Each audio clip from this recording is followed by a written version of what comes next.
All right. Welcome back to the It Bees Like That podcast. As usual, I'm your host, Chris. And tonight we have a very special guest in the house. This guest is a friend of mine. We work together in services, and I'm talking about client facing services where we met people together at Ground Zero. For those of you who don't know or understand what that might mean, that means people who in the addiction world are doing their best to get clean, at least briefly sometimes, but that's where we encounter these people day one. Her name is Michelle. I'm going to open it up to her to introduce herself a little more in depth and give us a little bit of background. Thanks, Chris. Thanks for having me. This is super exciting. A little bit of background on me. I come from addiction and I'm in recovery. I started using pretty young as a teenager, actually younger than that for drinking alcohol, which was kind of my gateway. I was in my addiction from first introduction to when I got into recovery the last time for about 24 years. So it was a good long stretch. And You've done your research. I did a lot of research. I did. Now I'm researching it from a different perspective. Indeed.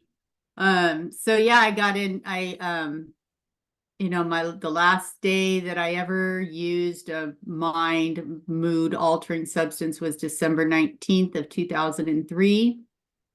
And yay. And prior to that date, I wrecked a lot, like, dragged my kids through a mess and dragged my partners, excuse me, through my mess and lost a lot, lost everything. I was homeless with my kids at various times in various states. And what finally interrupted that whole cycle was actually me being incarcerated. So I kind of thank God for the jail system, because I can't imagine having gone and knocked on some door and asked for help. That wasn't my way. So that's kind of how I got into, that's exactly how I got into recovery. But yeah, and I was kind of an indiscriminate substance user.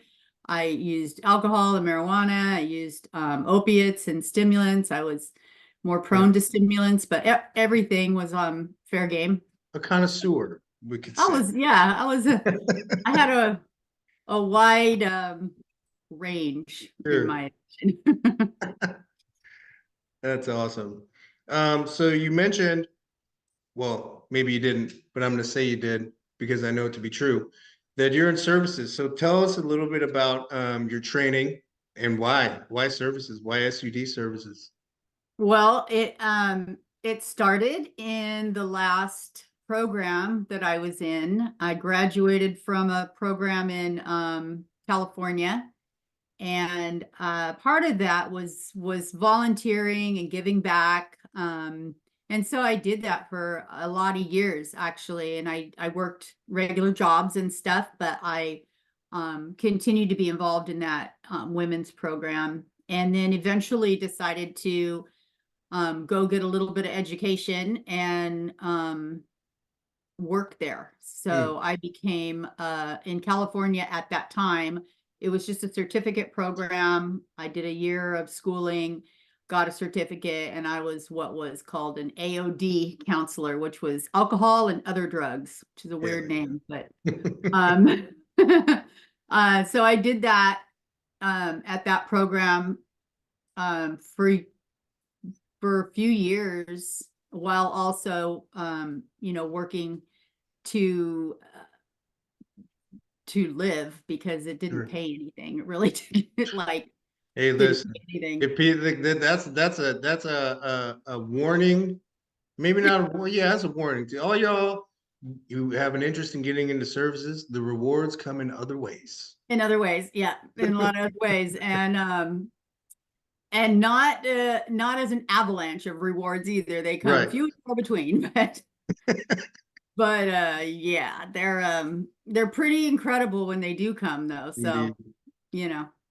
But Absolutely. yeah, that's how I got into it. And then actually got out of it for a while and moved up here to Washington and decided to go back to school. And that's well, that was where my interest was I wanted to continue in that field. And so I did something that as I look back, I was like, I don't know what landed me on Detox's doorstep. Like I must have seen some ad or something, and I went and I'm a person who loves to like do job interviews. I like to go to job interviews.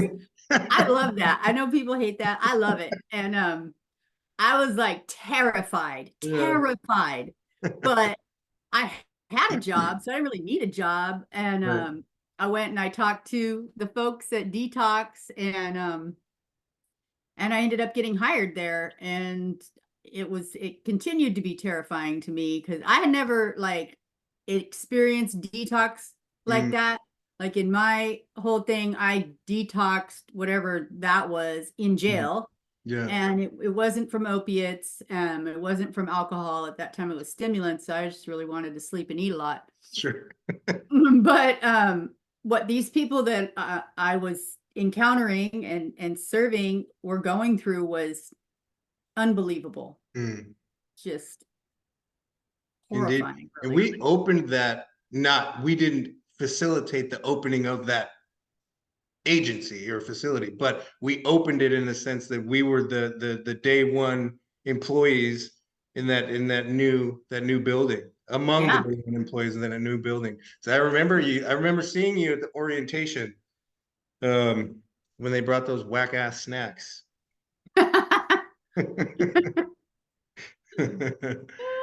That's funny. Yeah, and that was interesting. The transition from the old detox and then leveling up to the detox that it is now. Yeah. Um, there's Yeah. been a lot of growth there, The old and one is wild. I spent I want to say my first month over there, 3 weeks to a month at the old one. And that was wild because it was so tiny. And we shared that space with Crisis. mhm. It got a little dicey sometimes. Yeah, yeah, no doubt. It was, and to think that people actually did like get clean and sober there, Right. like that was their beginning, and Yep. they went with it in that the bay of men Yeah. in those beds and the women, Yeah. and it was during COVID. I mean, it We was, know someone really well who got clean in that facility and is still clean to this day. I actually know a couple of people. Yeah, Yeah, yeah. That's amazing. it is. That was a pretty awesome time too. Because my only experience with detox would be my personal one. I mean, I'd seen over as a kid, like the addicts here and there that would come to my dad and I's place, you know, shake and puke, but that was usually relatively short lived because they were out of there as soon as they, like, okay, this is getting bad. I gotta, they were waiting on the dope man who never came. And so they're like, all right, well, we gotta go. That's as far as that went until I started going through it myself. But even going through it myself, watching other people go through it after having experienced what they're going through. When I say sobering experience, I mean it kept me sober. That was exactly what I needed along my journey of recovery at that point in time, was that job at Detox. And working graveyard, that just added to it. Oh my gosh. Yeah. Wow. Overnights. Yeah, yeah, yeah. Fun There's stuff. something So very bonding about the working overnights, you know? yeah, you got to find different ways to try to keep each other awake. Yeah. There are a couple of staff there. I won't mention any names. I don't even, they don't work there anymore, so it wouldn't make a difference if I did, but they would pull those blue chairs from the hallway into the Yep, medical that one staff's particular office. blue chair. Yeah. Set an alarm, take a little nappy poo. Oh, I can't hate those. I That's think that great. individual actually was on the right track, to be Yeah, honest. yeah, I'm like, solid moves. Yeah, I yeah, can't be mad. You yeah, know, you got to sleep to live. that's right. All right. So I'm going to switch gears quite significantly here and talk about something that is really personal for you. And a lot of us in the community, even not involved with SUD services directly, have been impacted by this. And to the degree that you have been, I can never fully understand. What upsets me the most about some of the new conversations around addiction and new models of therapy and harm reduction is that in these conversations is often, I think, willfully left out the fact that our disease isn't one that you can slow down or tame. It doesn't care much about your desire to smoke one pill versus 10 pills a day when we're talking about fentanyl. You can't plan to safely use fentanyl because it is one of the most sinister and dangerous drugs to hit our world in the drug world in I don't know how long. And I've been exposed to addiction and drugs my entire life. Our young people who are addicted to this drug, especially in full-blown active addiction, are quite literally, you won't convince me otherwise, playing Russian roulette every single time they step up to use, without a doubt in my mind. And that is terrifying. What Mhm. bothers me more is the flippant nature in which people propose an idea and presume to understand. But how could they? Indeed, the dangerous and devious and sinister nature of fentanyl with a conscious and clear mind posit ideas about moderation of use. It is ridiculous. Considering that this is the crack 2.0, and I grew up to a crack addicted parent. And anybody know anything about crack, you're smoking a lot of it. When you're a crackhead, you smoke a lot of crack. The frequency of use is really, really high. Once you develop a tolerance, I don't care how good the dope is, you're smoking a lot of dope. Same thing goes for fentanyl. Crack is substantially less dangerous than fentanyl. That's true. Where do you land specifically with the conversation on fentanyl with regard to moderation? Because in my addiction, the way that it manifests, there's a do more or all switch or a do none switch. There's not a do some switch and be okay. No, I agree wholeheartedly with that. And I don't think that there is a way to moderate, to use in moderation or, controlled use, especially of fentanyl. I found that to be true of all substances. There's something that once it's on, it's on. I mean, it's on. And there's no turning it off at will. It takes, for me, my experience, it takes catastrophic events. And even then,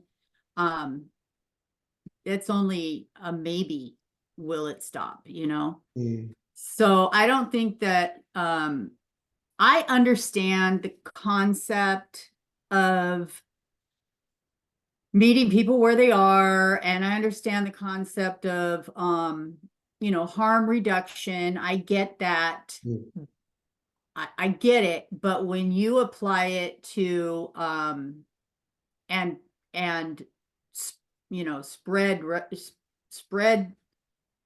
an idea that there is a way to use fentanyl in particular Mm. in moderation, that's just really bad information, because there is Dangerous. no way to do that. Mm. So, I mean, as you know, there is no regulation on the fentanyl pills and whatever. There's could be microgram of fentanyl in a pill, and there could be a lethal dose in a pill. You just don't Right. know. So any amount is not okay. You can't. It's Yeah. not a good route to go. Dangerous. It's so Dangerous. dangerous. Yeah. And you're right. And to especially for the addict who still suffers. Speaking from personal experience, in the throes of that wild capturing addiction, you can't co-sign ideas like that. Oh yeah, dude. You know what happened to me when it was suggested to me to drink in moderation? I got worse. I drank everything that I had, and I got worse. Well, I mean, just the term moderation is very vague in my experience, in my addiction, that leaves a wide range of, you know, what's the word? I can make that a lot of things. It could be a glass of wine, or it could Right, be it's 12 shots of tequila. It could right. be, who knows what. Well, the thing is, there's no one who's going to change my mind on this. No one ever. Not living today, not that's going to be alive in my lifetime.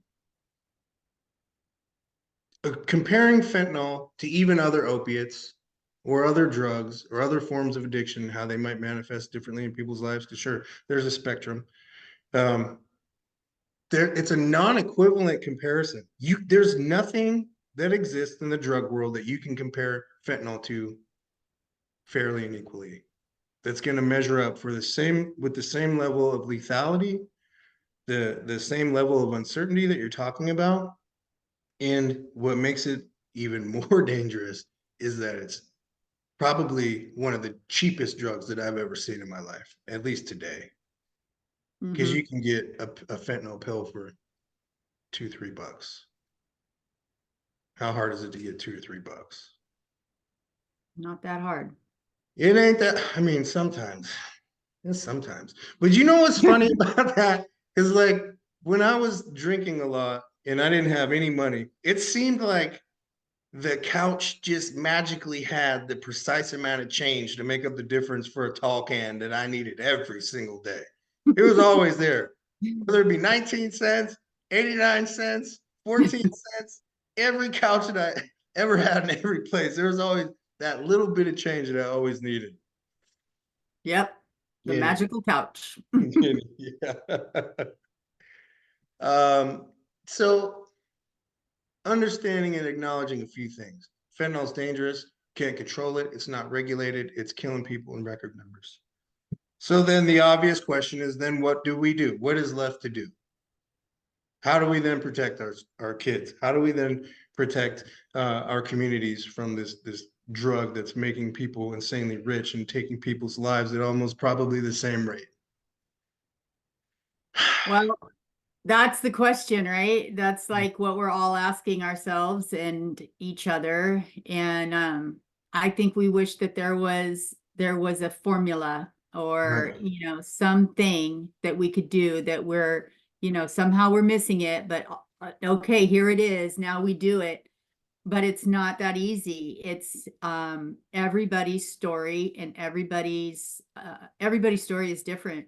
And I think for me, it comes down to engaging with that person in that moment Hmm. and doing what we can with each person. Like I don't think there's going to be a blanket answer that's going to fix everything. I think it's going to Sure. be communities engaging with individuals, Yeah, you know?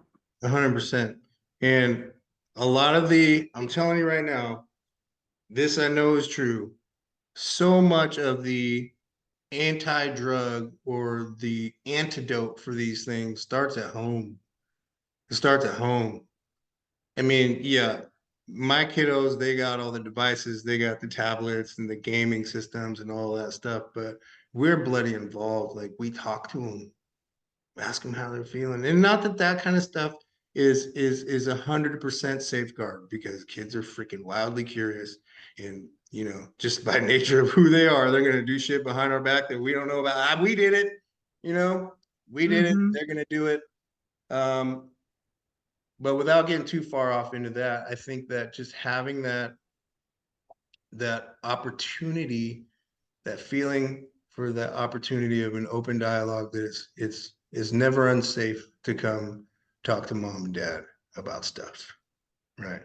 Especially if you're a mom and dad who has been there. Then you and I, people like us, we are the resources that communities are looking for. What we're doing right now is more powerful than I think anybody can really estimate. Sharing experience, strength, and hope with our communities that we live in, working directly in services for the agencies that are serving people who, the populations that we come from. Yeah, that's and that has to keep happening. I see it. I see it happening with some of the things that are going on in Whatcom County, with like the all hands or Whatcom all hands and the opioid summit and things of that nature. And it's starting, but there's such a disconnect between agencies and services, and you would think that we would all like be together, but there's so much siloing. We're siloed, and some of it has to do with practicality because of confidentiality and different Right. things of that nature. I Yeah. get that. But more of this, more of really making those, like you touched on it, making it safe to have these conversations and just be real, instead of having to Reality. hide stuff. Yeah. Right. You can't keep moving the goalpost because it makes people uncomfortable. Mm-hmm. People like you and I, we are the voices, maybe not the official representatives of the addicted population, but hey, you know what I'm saying? If the shoe fits, but we are a qualified voice to speak to these issues because we come from this place. We Mm-hmm. work with this population of people. Why do we do it? Well, partially because we're a little bit wacky, but mostly because we give a damn what happens to people, especially the people that live around us. Now, it is easy, I think, for those who are adjacent to these services and who have not experienced a lot of these things personally. They've never experienced the loss of addiction. They've never experienced the turmoil. They've never experienced the grief that we go through when we get clean because we just lost our solution. A lot of people, we don't want to talk about that either. Right. This is a reality. These are truths that you and I believe, have a responsibility to speak to. And the people who are on the other side of the table have a responsibility to listen. Because in these moments, like this one here, Michelle, you and I are the teachers. We are the guides. The people who are listening are the guided. That's not an ego flex. That's the truth. Because we've come through and overcome incredible adversity. So damn it, the reward for that is sharing that experience, strength, and hope. That's the kind of stuff that saves lives. Rescuing doesn't save lives. Covering doesn't save lives. Leveraging for position to funding and this bureaucratic pole vaulting for positions in different agencies, that doesn't save lives. People die because of that shit. People die because of egos every day. So that's what we're here to change. Pardon me. I'm tired and I get excited.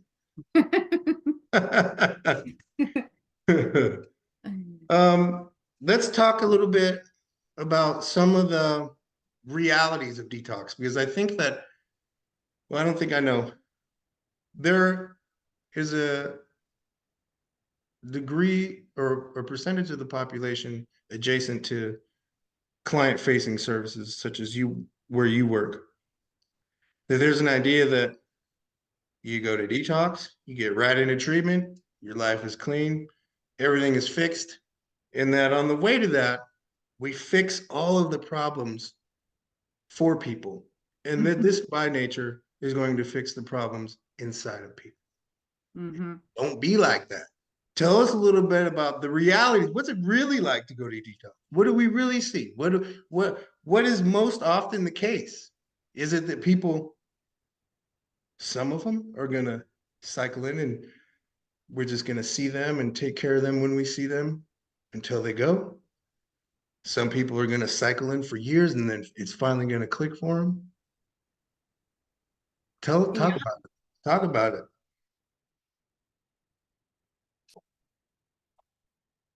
Did you freeze on me? Uh-oh.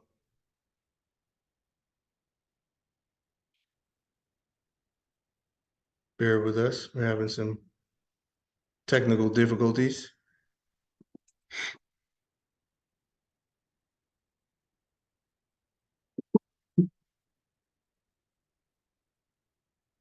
Michelle, you are frozen. You let me know when you come back in. I'm not kind of trying to fill this space until you come back. This is always a no. Did we lose her? There she goes. There she's back. There you go. I was like, oh. I thought I was gonna have to torture everybody by running my mouth all by myself. Wait, that's how I usually do it. But anyway, yeah. Tell us the realities of detox. What's it look like? I mean, I know that you do an astounding job of getting people in and in a relatively remarkably short amount of time, getting their assessments done, getting insurance stuff situated, getting treatment referrals taken care of, and shipping people off to their next step, the next journey, or pardon me, next step on their journey, recovery. That stuff happens, but give us a boots on the ground, lived experience, daily experience, like peek behind the curtain. What can people typically expect? Well, I think like all those things that you just said, like that's for sure what we're trying to do. But I think a lot of times what happens is people think that once they get the substances out of their system, that somehow that's the solution to all their problems, right?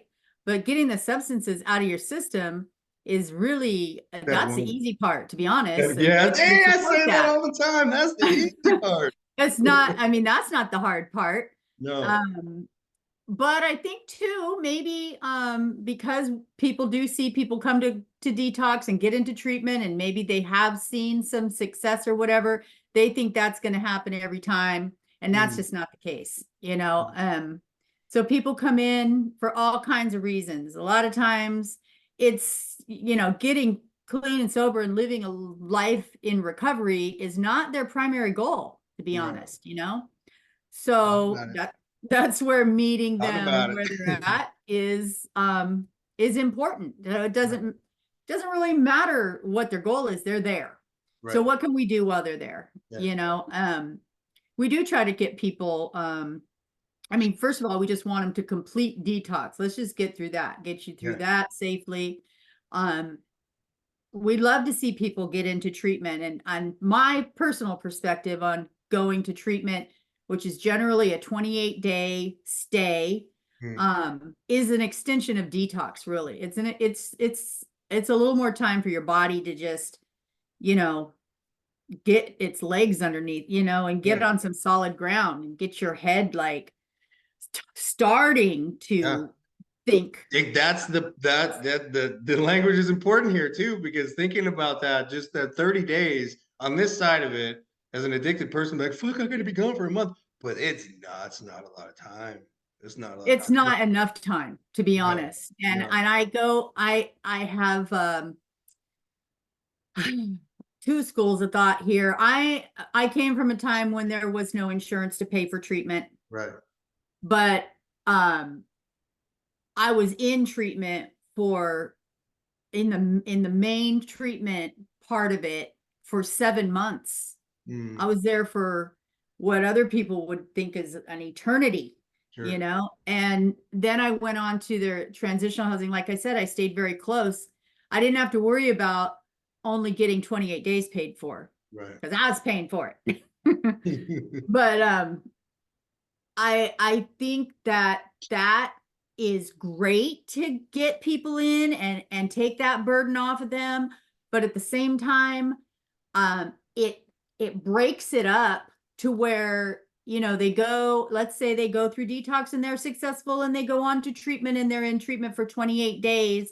and it gets paid for, and that's great. Well, the end of the 28 days, now what? And usually a lot of times they go back to the same environment, because 28 days is not long enough for the case management involved to like help somebody turn that ship of addiction around. It's just not enough time. And so they end up in the same place, in the same situations, and they will generally relapse or return to use. It's a very dangerous time because they have had the substances out of their system for a while. So now, any little bit can literally kill them. Yeah, And that's a good point.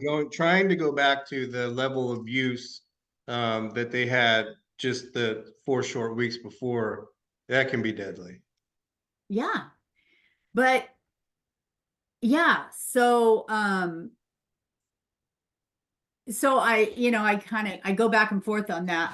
I'm glad that there's insurance, that we're starting to understand that behavioral health needs to be addressed, and substance use is part of that, and mental health, of course, is part of that, and all of these things. But having it be, and there are longer treatments, like you can end up going to like a 56 or 60 day or whatever, but still it gets interrupted. So what happens is they cycle through, and then maybe they cycle through a lot, and maybe they finally get it, or maybe not. So there's some gaps that we need to address as far as that system goes.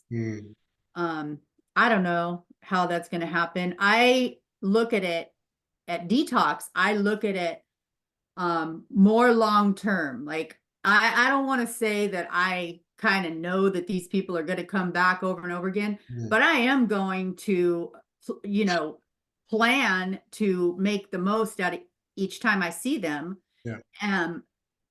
And make room for an additional visit. So it's like a continuation of services, even though there's interruptions. Well, there have been, and I've read, I don't have any prepared.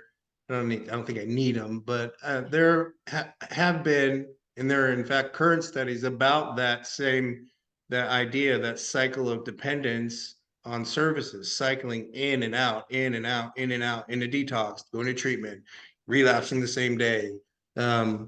The distance between, or what between discharge and the time to relapse, whether it's 2 weeks or 2 hours, and so many of the other things come into play, like you're talking about, like going back to the same environment. And you are right, it is difficult in that 28 days, the what we commonly call the spin dry, like the 28, no, the 21 is a spin dry, the 28 is like the full wash cycle, right? But you make it rapid rinse, if you use the powder detergent, there's probably still little clumps at the bottom of the thing stuck to your blue jeans. Exactly. But in acknowledging too that the volume, the sheer volume of people coming in and out is tremendously difficult to manage at scale like that for people in clinical positions like yourself. Acknowledging, of course, that, like you say, our motivations are pure, and we have the highest hopes for success for everyone who is brave enough to endeavor getting clean, and taking that next step and going to treatment, and sometimes for like the 10th time or the 15th time, and just how discouraging that shit is. I'm one of them. I mean, I didn't go that many times. I've been to treatment 5 times, and I'm not embarrassed to say this, but it is pretty wild that in like a 2 or 3 year time span, Jamie and I were looking for an old prescription for allergies, but in my Pierce County, my chart, just the sheer visits to the ER for medical detoxes or for other like addiction related things, literally like 10 to 15 a month sometimes, or maybe even more. Right. And we're in the hundreds of visits. That's not typical. That's not normal, you know?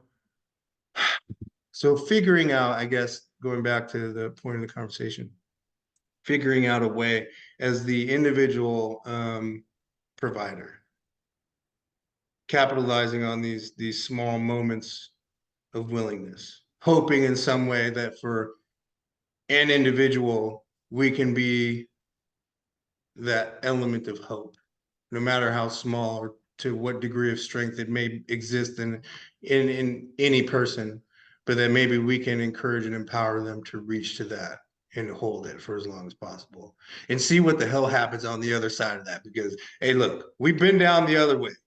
We've stood at this road before. We know where it's going. You can take that funky little $40 and go get some drugs and some alcohol, but we know where it's going to happen. You're going to be out of that stuff in no time, and you'll be knocking on the door of detox again, defeated and discouraged. I've been there. I've been in some pretty raunchy detoxes, dude. Oh man, whoa, been to some doozies. Oh my goodness.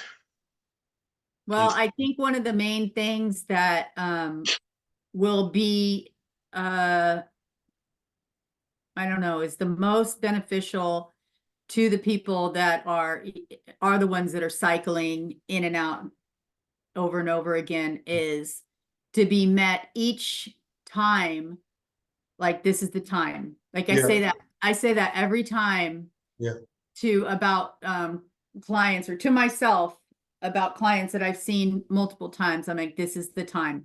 Yeah. And I truly believe this is the time every time. Yeah. And every time I get closer to being right, Yeah. Hey, just mathematically, that's got to be true. Yeah, right. I'm not much of a gambler, but hey, listen, we're gonna bet on some statistics here. And I think that's important too, to remain optimistic like that and operate still, even in such a world filled with so much tragedy, and heartache and pain, that we hold on to a degree of that wonder and the chance for something better. Because God damn it, man, to not do that, I mean, not just in this work, but just in life in general, what kind of life is that? That's got to be really hard to live. If you like, you have no hope for humanity or for change. No, but I think that is one of the coolest parts about working in services, especially with people clawing their way out of desperation, is because, man, when we get it, man, it is beautiful.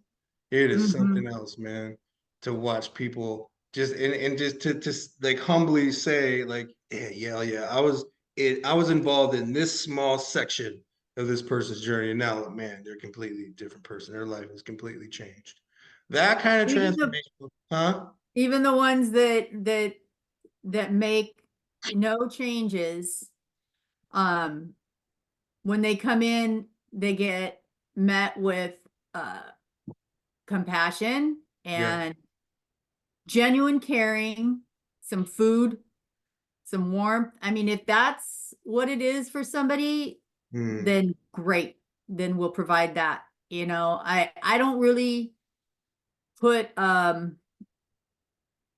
pressure of expectation on anybody, because there are some folks that come, there's some folks that come back over and over and over, and I'm like, my God, like, bro, why are they not getting it? But you just left this morning. What are you doing here? No, seriously, they go outside and they're like, oh, I made a mistake. And they realize it, but I mean, there's some people, the sad truth is there's people that are going to die in this. And if there can be some compassion and some humanity in that, even in those interactions, like,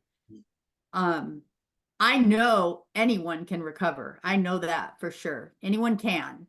Not everyone does. No.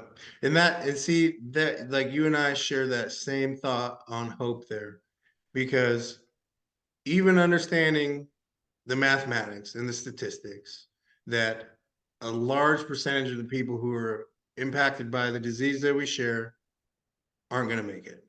That in itself, based on that metric, is not a reason to sit and say, and I said this in a different interview, okay, fuckers, that means you.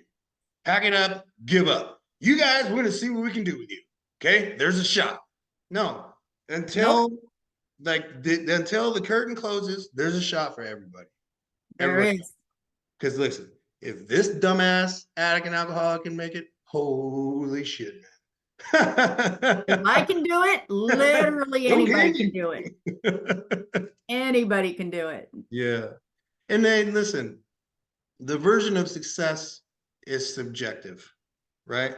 What that's going to look like for an individual, man, it depends.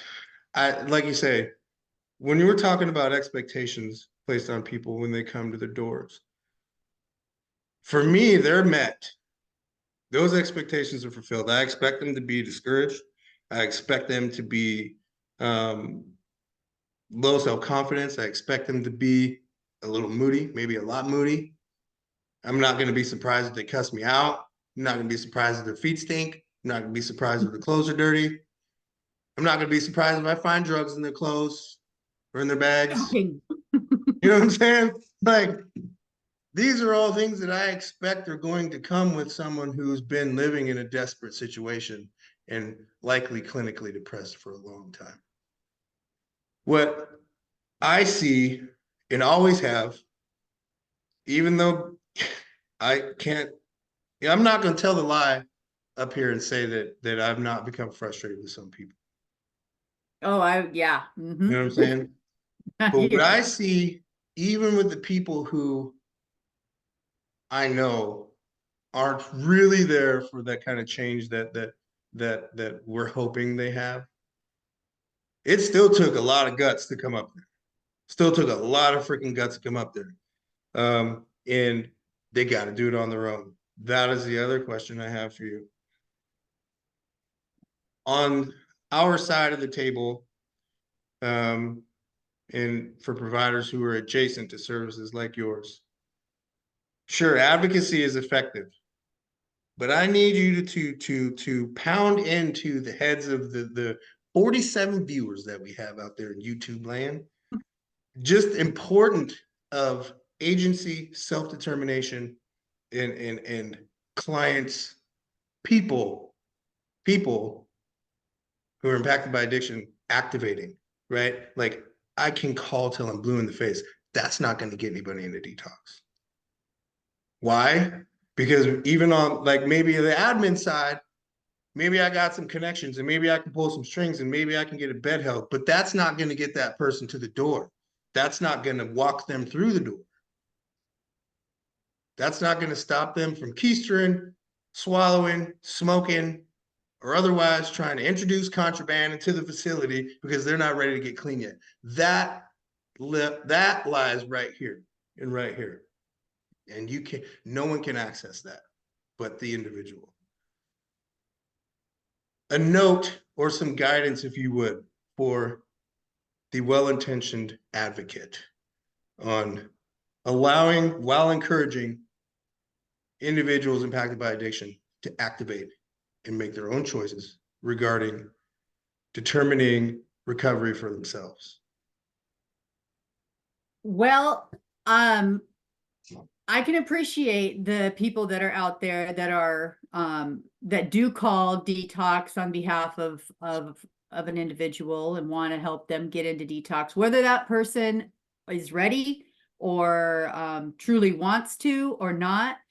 If they can get them to the door, or get them through the screening process to get them to the door and stuff, my philosophy is not so much, doesn't really so much have anything to do with them, but even if that person comes to the door and they are not there for detox, but they are cold and hungry, and so they're going to go through this because they want to be warmer and less hungry, and then they are met with caring and compassion and some guidance and some information,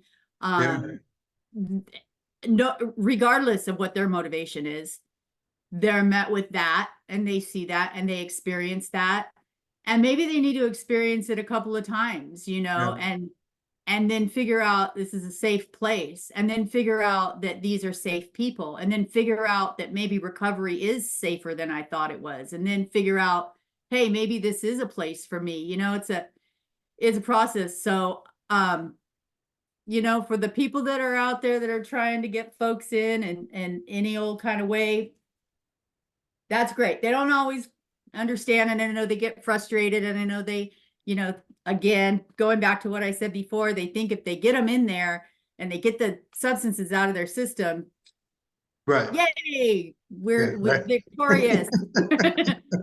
Yeah. But that's not how I'm looking at it. I'm looking at Yeah. it like an introduction to this other lifestyle, because it's Yeah. not so much even about the drugs. I mean, they're part of it, but it's this lifestyle and this way 24/7 a of day or week. surviving, Yeah. you know, and not really thriving. And so there has to be this shift in the mindset, Well, of the person.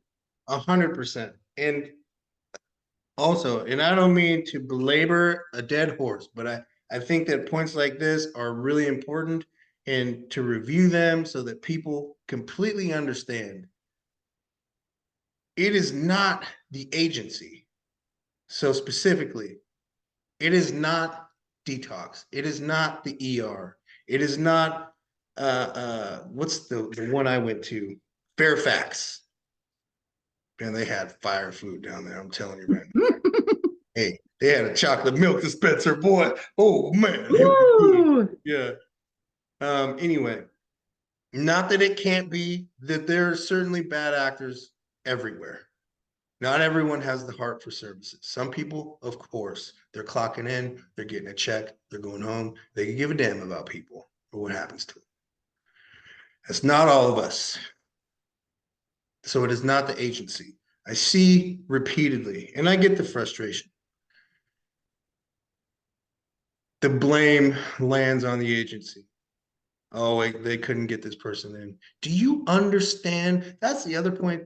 I don't quite think that people understand the level of need in our communities right now, especially for small agencies like Detox with 16 beds. Might sound like a lot, but you got to split them between men and women. Not that we hold space anymore, or really didn't for a time while I was there, but that's still not a lot of space. And the level of need, if we're being honest, is probably 100 times that. Mm-hmm. We would need multiples of that building to house as many people who actually need detox on any given day. Yeah, I see what you're saying. I see what you're saying. And I think maybe I didn't get it just for a second because I haven't been out in those other agencies. I feel like I'm almost kind of insulated where I am at Detox, and it's kind of this little world, but and I wish it wasn't so insulated. I wish there it was more, I wish there was more interaction Yeah. between and collaboration between agencies. But yeah, you're right. Like, I know that there are a lot of caseworkers out there and they're trying to get people in and whatever, and they may think that we're, screening people out Right. and I don't think we really do that. I feel like we more try to screen people in, like we'll take a chance on Yeah. somebody, even if we are kind of questioning whether, because people have to stay safe. Like it has to Right. be a safe place, and we're only able to do so much. So there is a Right. screening process, Right. something called level of care. We're at this level of care, and beyond that is like the hospital. And sometimes I think there's a gap in those, but that's just Yeah. me.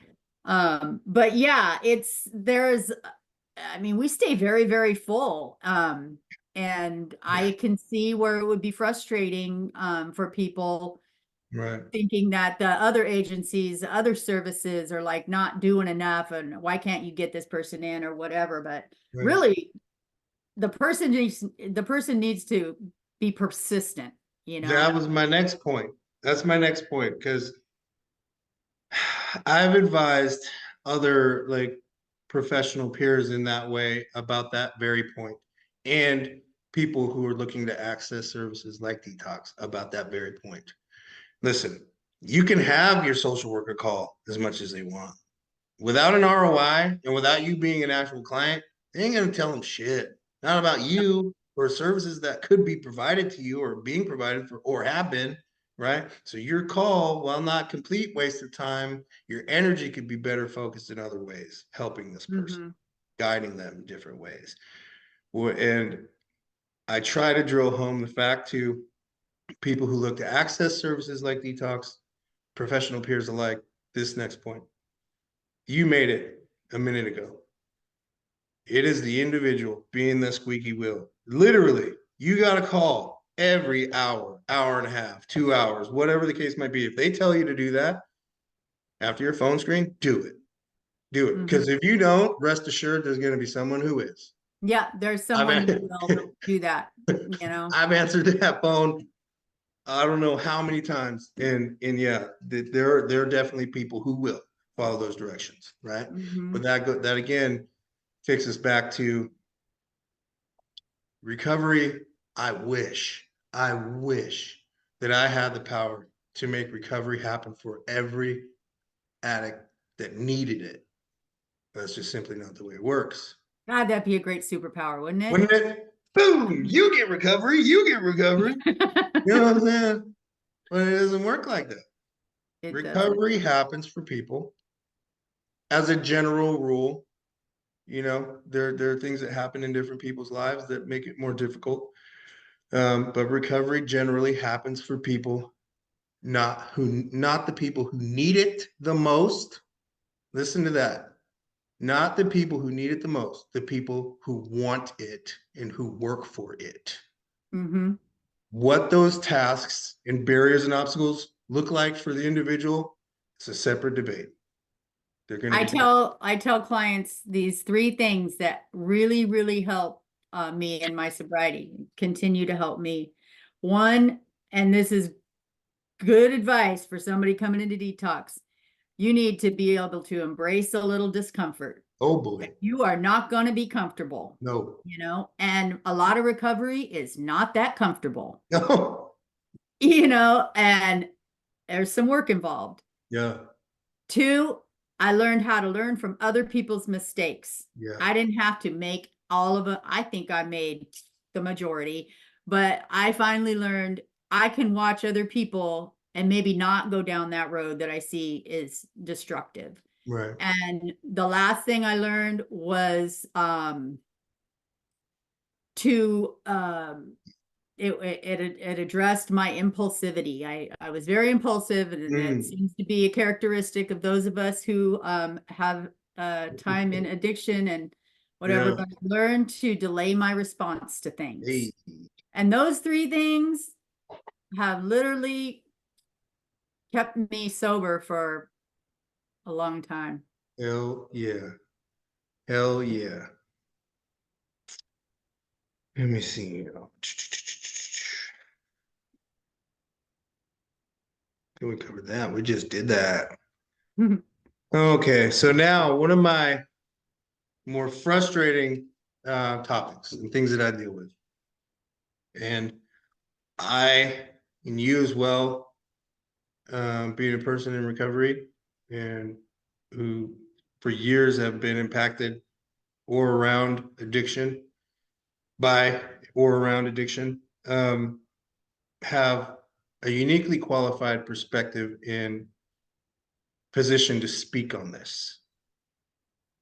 Now, I don't think this is just respective to people in addiction, right? This is life, but since we're talking about addiction, we'll keep it there. Rescuing people. What do I mean? I mean rescuing people from the consequences of their choices. And does that mean that we shouldn't advocate for people? No.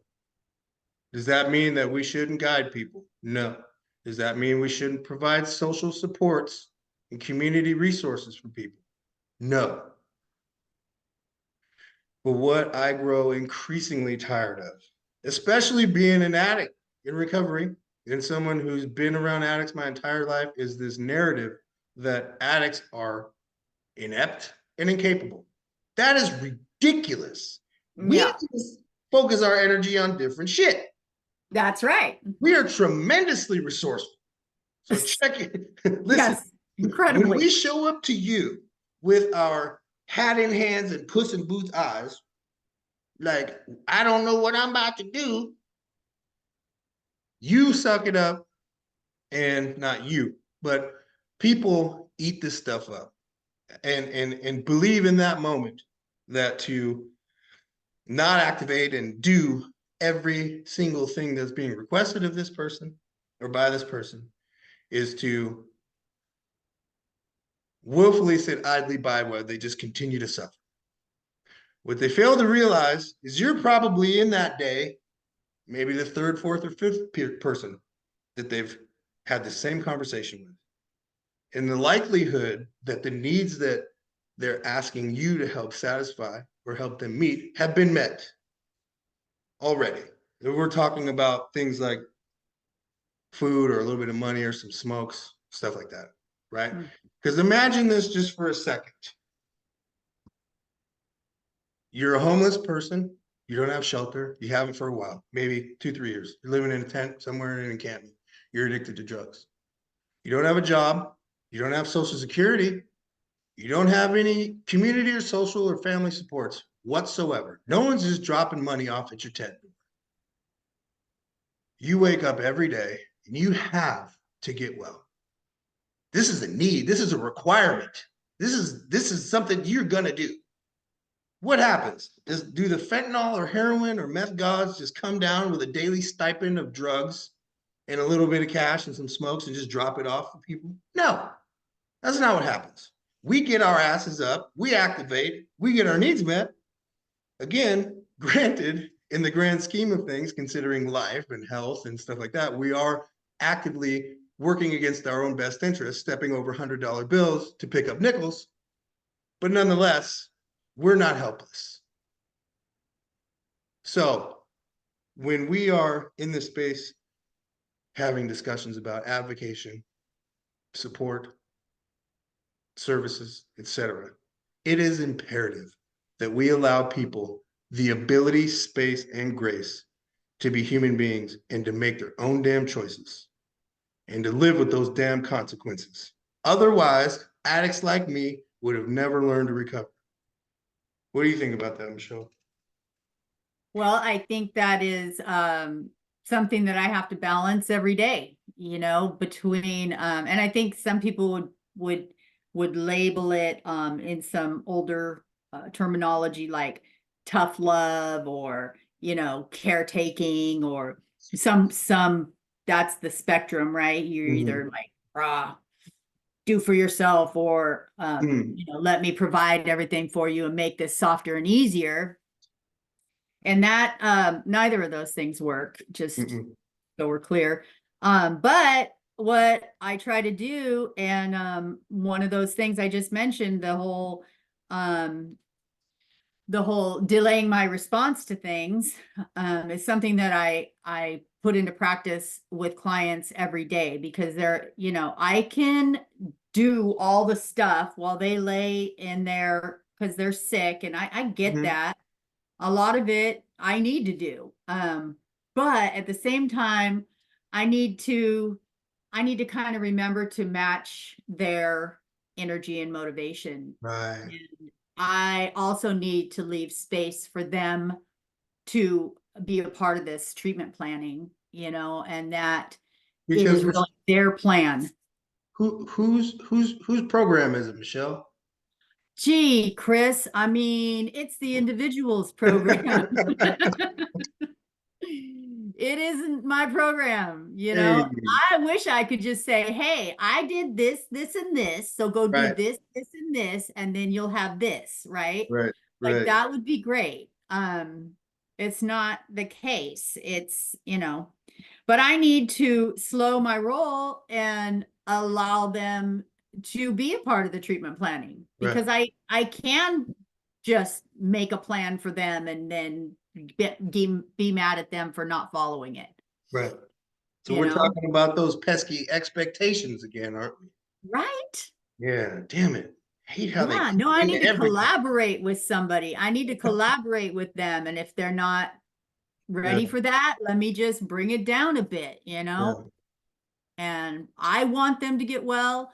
I want them to live and have a good life and be in recovery and all this. It's not about me. Mm. And that's a hard thing to come to grips with too, because I get it. I share the same hope for recovery, and I get pumped up, man. I get fired up, especially like in those circumstances where things are just lining up, right? Like we can line all these things up and like, look, man, all you got to do is just step up to the plate, open this door, do these Just things. walk it out. Just Boom, walk it out. just walk it out, right? Mm-hmm. This brings us back to a point that I make all the time, and this is a very unpopular opinion. I don't expect anyone to agree with me. This is how life has turned out for me. This is the way that it makes sense in my head, and how I was able to change my entire psychology around my approach to getting and staying clean. For so long, I paid attention to that narrative, like, oh, of course you relapse. Of course you drink. Of course you do this. Of course you do that. Of course you make these decisions. Look at how hard your life has been. Never really did it occur to me that the power to change all of that shit didn't lie in these people's opinions or excuses about how bad my life was, and how they understood why I would intentionally work against my own best interests and continue to make these horrible mistakes in my life that were destroying me. So I thought, well, stripping all that stuff away, and acknowledging too that our experiences inform our choices, right? I can't argue against that. They do. But we're taking that away. We're not factoring that in right now, right? Taking all of that stuff away, considering that they do inform, and acknowledging that shit too. I was left at the end of the day, at every pivotal moment, left with a 2-option choice. Chris, you can either walk into this uncertainty, take advice, get around men in the program who have a life that you think is impossible for you, take a chance, listen, follow some of the directions, maybe not even all of it, maybe not even half of it, and see what happens, right? Or you can do what you always did. You can give up, you can lean into your solution, you can go get drunk, and you can accept, while painful but familiar, the road and what that has coming for you. So when it was made that, when I made it that simple for myself, I didn't have to toil with the argument of, well, maybe I'm just not ready.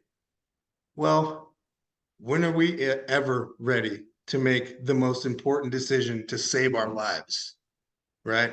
When our brains are a mess and our spirit is disaligned and we're not connected to a higher power, we've built such high barriers between us and the rest of the world.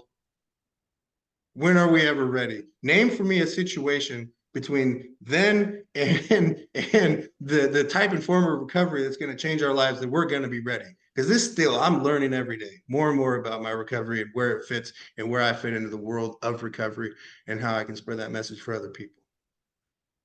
So for me, it wasn't a fact that I needed to be more ready, because I'd been to treatment 5 times. I could probably facilitate a freaking 300 level class. I could definitely today on SUD services and addiction models and families and all this stuff.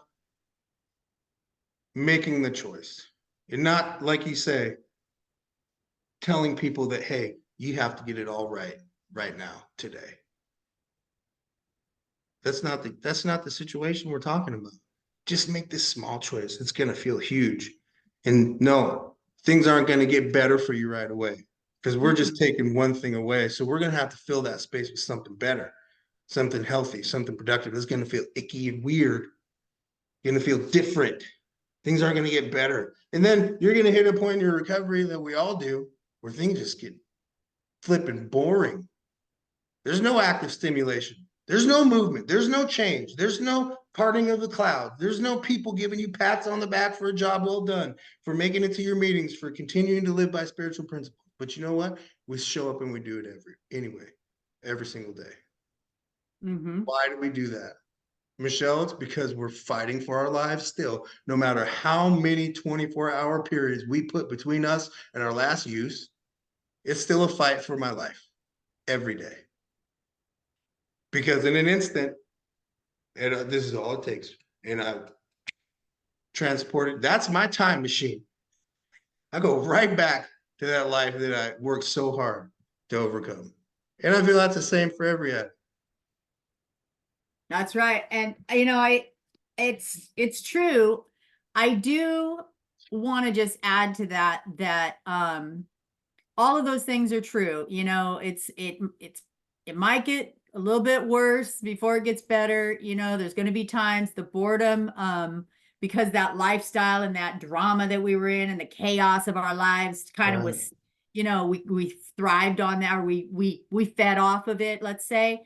So there's that and everything, but and we do fight for it, and we do the things we need to do to stay clean and stay sober. But I also tell people it's not always going to be this white knuckle fighting every day to stay clean and sober, because that sounds, it's just not true for me. Yeah. It's not true. It got a lot easier after a while. And certainly does. The same way that I made accommodations so that I could use substances every day, like I built a life that made it okay for me to use. Now I've built a life that is easier for me to stay clean and sober. Right. So I built this life. I put in literally that same effort that I used to put into staying out there and doing crimes and using stuff. Same effort over here, a lot more rewards. I'll tell you that. Way more rewards. Way more rewards. If you would have told me that I'd have something called savings, I would have said, you're insane. Like, savings, what even is that? Savings where we're from, man, you were holding out on the bag, fool. Right, exactly. No, there's like, at the end, when I get paid again, there's still a little bit left. Right. It's crazy. It's weird. But yeah, it's not always this this white knuckle fight. It does get a lot easier when you build your recovery, and that's true. Build your recovery muscles. And right. So what I'm not going to retract what I said, because so what I meant by fight for your life isn't, and I'm not saying that you're saying this, because I agree with what you're saying 100%. Recovery today is much simpler than it was 5 years ago, right? Because I've done what you said. I've set up structures and systems in my life that allow me to live more effortlessly in recovery. Right. However, the stakes are just as high.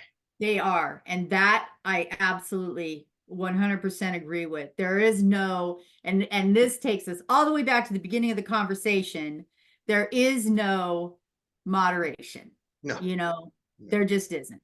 We don't. And so it's as important today as it was the first day, we have to stay the course. You got to stay the course. And the thing is, this is not an arena where I want to be thoughtful when I say this, because I don't want to turn people off to the message. But this isn't an arena where there's a lot of latitude for people, who are adjacent to these experiences to think there's room to get creative and try new things. And no, shut the hell up. Do not tell a person who's addicted to fentanyl that they can do that in a safer way. That is wild to me. That is crazy. That's a deadly message. Deadly message. Bottom line, no way around it. No way around it. You're never going to convince me that there's a safe way to use fentanyl. No. The only thing that would even be close is if it was manufactured in a lab, you have a team of scientists and like chemical dependency professionals all conducting a lifelong study on one or a few individuals, and they're completely monitored, do not have access or agency to use or overuse things that they're not given. That's literally, in a vacuum, the only way. Yeah, and that's not addiction. That's not addiction. That's science fiction For study. real. That's not what we're dealing with here. No. And that's one of the reasons why I invited you, and that I'll have some other guests on the podcast, is because I think it is important that people, because believe this or not, there are more people who aren't impacted by addiction remaining in the world today that have been, especially in the way that you and I have been, right? That may not feel like it to people like us because we've been surrounded by it our whole life, so it's been the norm, right? And Yeah. if people get into this work, then they see it so frequently that they may have an idea or a tendency to overestimate, right? Mhm. The actual volume of the addicted population. While it is growing every day and it's becoming more dangerous, it's still, we are in the minority, right? Right. It's hard to remember that. Right.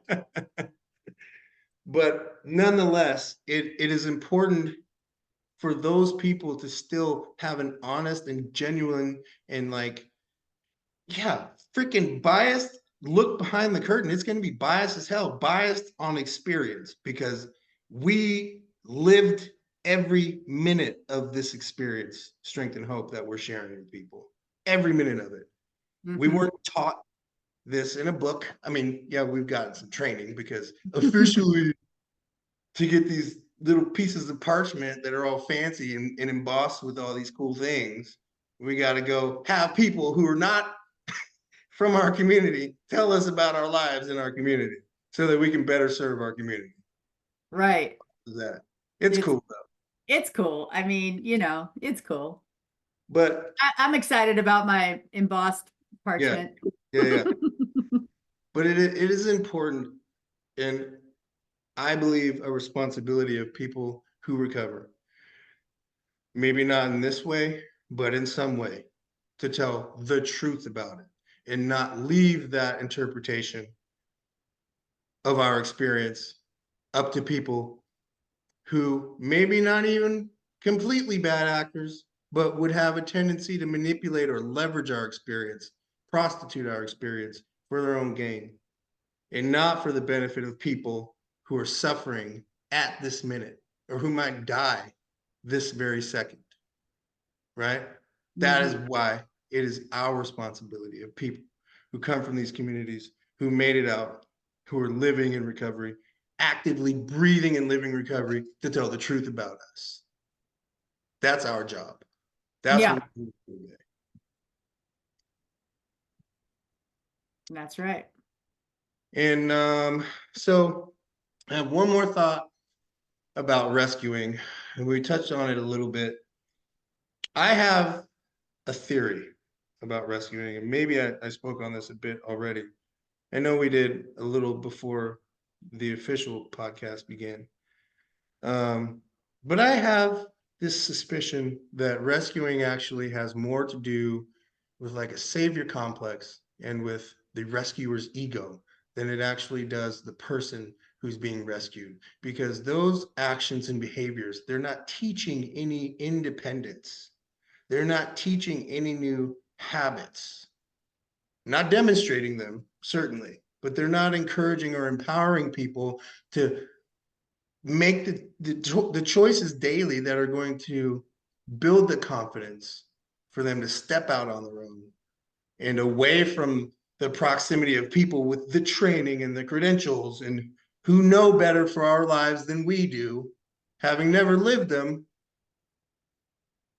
just how we should fix ourselves and re-enter society, so to speak, as a mended but still broken little bird who will perpetually be on the nipple of the almighty savior, because we can't for the life of me figure out how to do this damn thing of life on our own.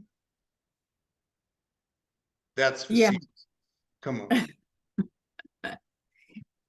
I I think I probably have a naive view. I think people get into this, into the services, and even like law enforcement and medical and stuff. I think initially their motivation is that they want to help. I think that's why they're drawn I to could agree that. with that.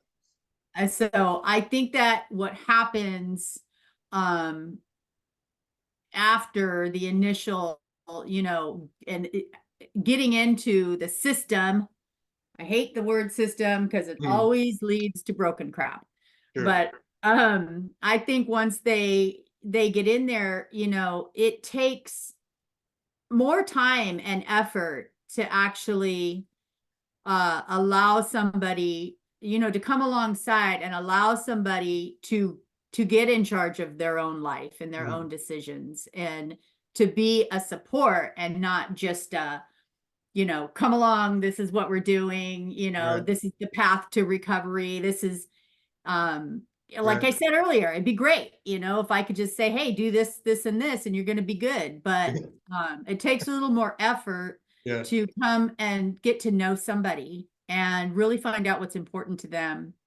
And then decide that even though I see a path and I can help facilitate a path, whatever is more important to them, whatever their priority is, if I can come along with them on that as much as I can, um, that's going to make more of an impact on them as far as building a rapport and building a community and building a safe place, for them to go ahead and grow. Because it's right. not about me growing, it's about like having good soil for them, and some light and water and but they got to do the growing themselves. Like I can't do that for them, No. but it does take effort and it takes Yeah. longer, and we really want answers fast. Now. We want everything now. I mean, and that's dangerous for Yeah, us, yeah. recovered folks. It just doesn't work like that, No, It takes no. effort to cultivate that. Yeah. I think I agree with 100% of everything you just said. And I can agree too that I think that the world of services mostly is filled with people who entered into it with the best intentions and with a heart for change, with a heart for hope, and genuinely want to see people thrive and do better. I I can. will say that some made a mistake Oh, did they ever? and need to reevaluate. Hey, But if they stubborn as hell, boy, they gonna hold on. They ain't gonna go nowhere. They gonna ride this train till the wheels fall off. But um, I do no, like I said, I think that most people got into this for the right reasons. And then what often occurs is, and like I think you touched on this a bit, the moral injury begins to accumulate of having an expectation or and a valid one for an outcome that, whether it doesn't happen because of an individual didn't make the choices that would have benefited them in recovery, or if these were systemic problems, right? Things that were outside of these individuals' control Mhm. that harmed them anyway. That injury, that moral injury accumulates, and it can either cause burnout or it can cause people to otherwise compromise morally and ethically and do things that are going to be more injurious to people, because you cannot infantilize people and expect them to grow. You can't treat them like little kids and expect them to grow. That's not to say that Chris is on the side of the spectrum of pull yourself up by your bootstraps, although that's what I had to do. I do understand that I came at this with a different set of skills than some people do, with a different level of resolve. I've been one of those people, you can expose two people to the same stimulus and get a different result. I happen to Mhm. get the fight result. I count myself fortunate in that way. But nonetheless, no matter how much we want to see people succeed, they will not succeed based on our efforts alone. That's just not the reality.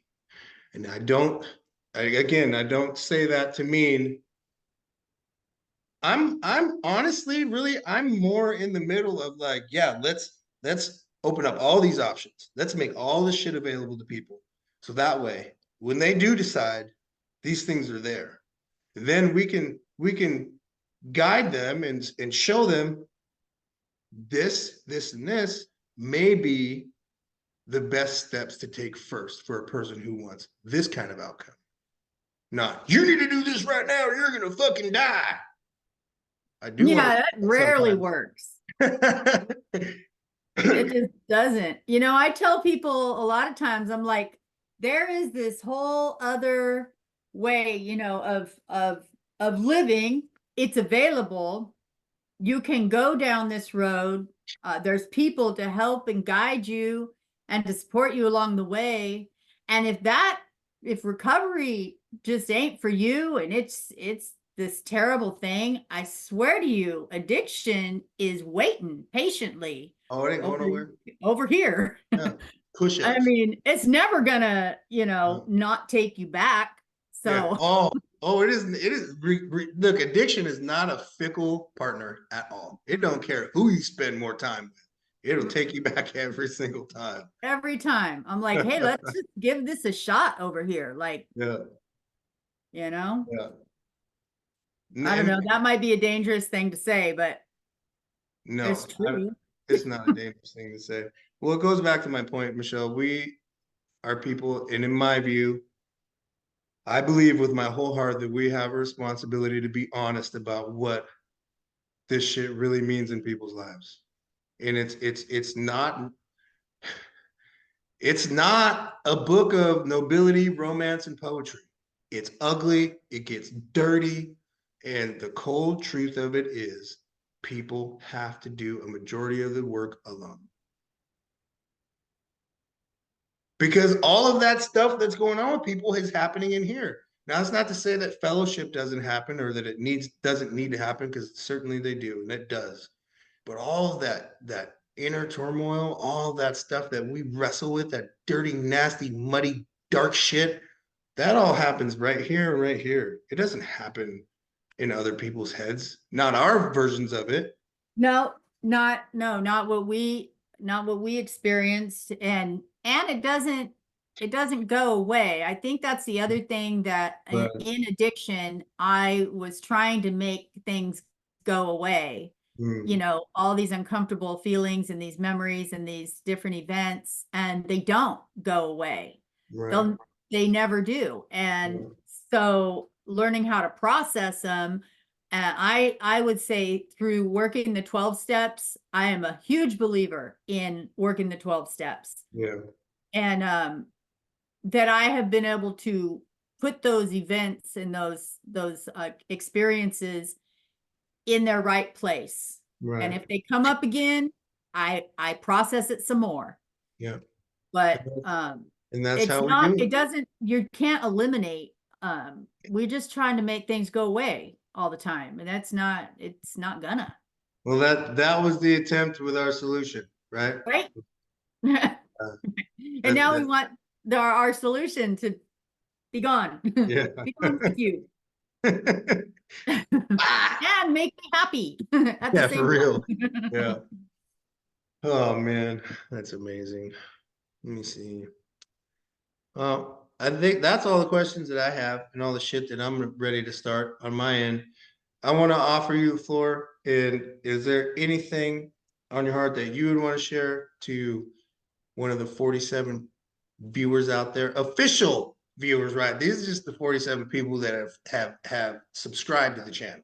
Now I do Woo! have access to the analytics, and I see that there's a lot more people out there peeking but not speaking, but that's all right. So long as the message is getting out there, that's the important part. But I wanna offer you a couple of minutes, my friend, if indeed there is anything that is on your heart you want to share, a message that you want to impart to anybody in closing. The floor is yours.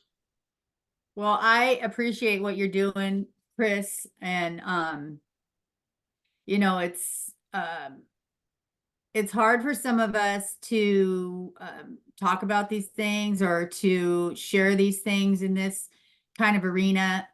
We think we're going to say something wrong or we're going to sound some kind of way and whatever. But I will tell you that some of the most impactful things that have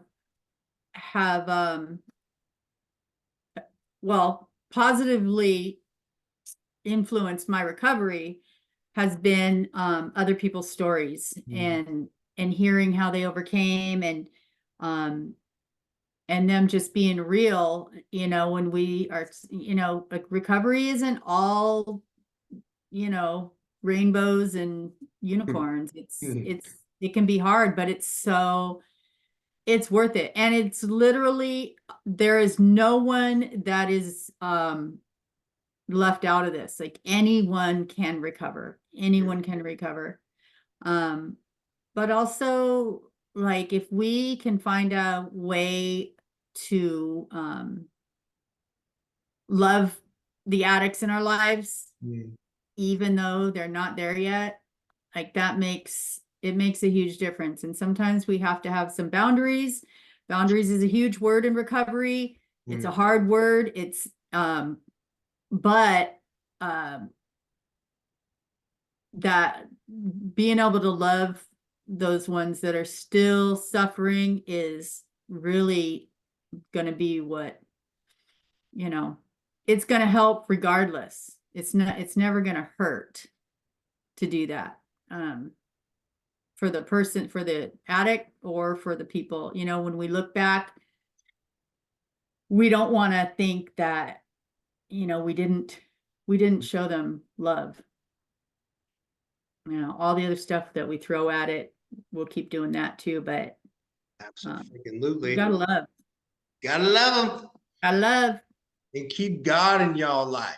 Yes, right? We forget about that whole third part of ourselves, like mind, body, spirit, right? Okay, we can get the stuff out of the body and we can maybe get the mind sort of right again, but there is a spirit that needs to be addressed. Amen. Don't forget that. Amen. Don't get me started. Well, my friend, as usual, it was a pleasure conversating with you, and you're just as powerful and inspiring as always. And it's been my honor having you on the podcast. And this doesn't have to be a one-off. I would love to have you on again. Yeah, for sure. Talk about doing it again. But absolutely. I'm gonna wrap it up because I want to get this out tonight. Tonight. Okay. Well, thanks for having me on, Chris. And you and Jamie are totally inspiring. I talk about you all the time. Thank you. Appreciate it. You as well. Right. You have a good night, and thank you. You too. Talk to you soon.